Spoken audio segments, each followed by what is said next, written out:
ಒಂದು ಹಳ್ಳಿ, ಒಂದು ಹಿತ್ತಲು, ಒಂದು ಹಳೆಯ ತಟ್ಟೆ, ಒಂದು ವಿಚಿತ್ರ ಹಕ್ಕಿ.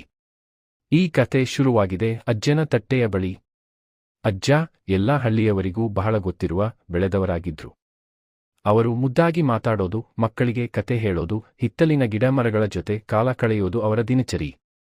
ಆದರೆ ಇತ್ತೀಚೆಗೊಂದು ವಿಚಿತ್ರ ಘಟನೆ ಅವರ ಜೀವನವನ್ನೇ ಬದಲಾಯಿಸಿತು. ಪ್ರತಿಯೊಂದು ದಿನ ಬೆಳಿಗ್ಗೆ ಅಜ್ಜ ತಮ್ಮ ಮನೆ ಹಿತ್ತಲಿನಲ್ಲಿ ಕುಳಿತುಕೊಂಡು ಹಾಲು ಕುಡಿಯುತ್ತಿದ್ದರು. ತಟ್ಟೆಯಲ್ಲಿ ಒಂದಷ್ಟು ಹಿತ್ತಲೆ ಬೇಳೆ, ಸಣ್ಣಮಟ್ಟದ ತಿಂಡಿ ಇಟ್ಟುಕೊಂಡು ತಿನ್ನುತ್ತಾ ಅವರು ಹಕ್ಕಿಗಳತ್ತ ನೋಡುತ್ತಾ ಕುಳಿತುಕೊಳ್ಳುತ್ತಿದ್ರು. ಒಂದು ದಿನ ಎದೆ ಮೇಲೆ ಬಿಳುಪಾದ ಹಕ್ಕಿ ಬಂದು ಅಜ್ಜನ ತಟ್ಟೆಯಲ್ಲಿ ಕುಳಿತುಕೊಂಡಿತು. ಈ ಹಕ್ಕಿ ಯಾವಾಗಲೂ ಬರುವ ಹಕ್ಕಿಗಳಲ್ಲ, ಇದು ಹೇಗೋ ವಿಭಿನ್ನವಾಗಿ ಕಾಣಿಸುತ್ತಿತ್ತು. ಅದನ್ನು ನೋಡಿದ್ರೆ ಮನಸ್ಸಿಗೆ ಏನೋ ಶಾಂತಿ. ಅಜ್ಜ ಅಚ್ಚರಿ ಪಡಿದರು. ಈ ಹಕ್ಕಿ ಯಾರೋ ಕಳುಹಿಸಿದದ ಅನ್ನಿಸುತ್ತೆ. ಅವರು ಮನದಲ್ಲಿ ಚಿಂತಿಸಿದರು. ಹಕ್ಕಿ ತಟ್ಟೆಯಲ್ಲಿ ಇರುವ ಒಂದಷ್ಟು ಬೇಳೆ ತಿಂದಿತು. ನಂತರ ಅಜ್ಜನ ಕಡೆ ಒಂದು ಕ್ಷಣ ನೋಡಿತು. ಆ ನೋಟ ವಿಲಕ್ಷಣವಾಗಿತ್ತು. ಅಜ್ಜ ನೆನೆಸಿಕೊಂಡರು, ಈ ಹಕ್ಕಿಗೆ ಹೇಳಬೇಕಾದದ್ದೇನಾದರೂ ಇದೆ ಎನಿಸುತ್ತೆ. ಹೀಗೆ ಆ ದಿನ ಕೊನೆಗೊಂಡಿತು. ಮರುದಿನ ಅಜ್ಜ ಮರಳಿ ತಟ್ಟೆಯ ಬಳಿ ಕುಳಿತಿದ್ದರು. ಆದರೆ ಈ ಬಾರಿ ತಟ್ಟೆ ಖಾಲಿ ಇರಲಿಲ್ಲ. ಅದರಲ್ಲಿ ಒಂದು ಚಿಕ್ಕ ಉಗುರಿನ ಗೀಚಿದ ಹಳದಿ ಬಣ್ಣದ ಚಿಹ್ನೆ. ಹಕ್ಕಿ ಬಿಟ್ಟದೋ ಎನ್ನುವಂತಹ ಗುರುತು. ಅಜ್ಜ ಚಕಿತರಾದರು.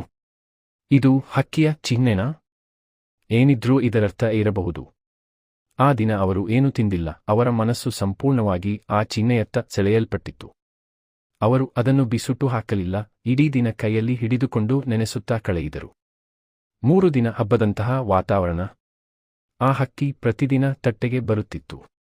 ಪ್ರತಿದಿನ ಒಂದೊಂದು ಹೊಸ ಗುರುತು ಬಿಟ್ಟು ಹೋಗುತ್ತಿತ್ತು. ಒಂದು ದಿನ ಸಣ್ಣ ನೋಟದಾಕಾರದಲ್ಲಿ ರೇಖೆ, ಮತ್ತೊಂದು ದಿನ 2 ಬಿಳಿ ಬೆಳ್ಳಿದ ಚಿನ್ನದ ಬೀಜದ ತರಹದ ವಸ್ತು.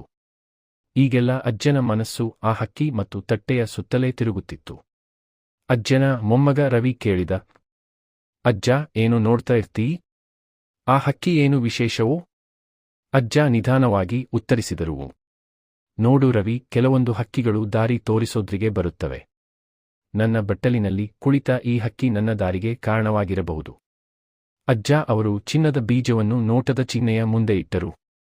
ಏನೋ ಪ್ರಭಾವ ತಕ್ಷಣವೇ ಆಯಿತು. ಬೀಜ ತಟ್ಟೆಯ ಮಧ್ಯದಲ್ಲಿ ತಿರುಗಿತು. ಆ ಕ್ಷಣಕ್ಕೆ ಹಕ್ಕಿ ಹಾರಿತು ಮತ್ತು ಒಂದು ಬಿಳಿ ಅಲೆ ತಟ್ಟೆ ಮೇಲೆ ಬಂತು.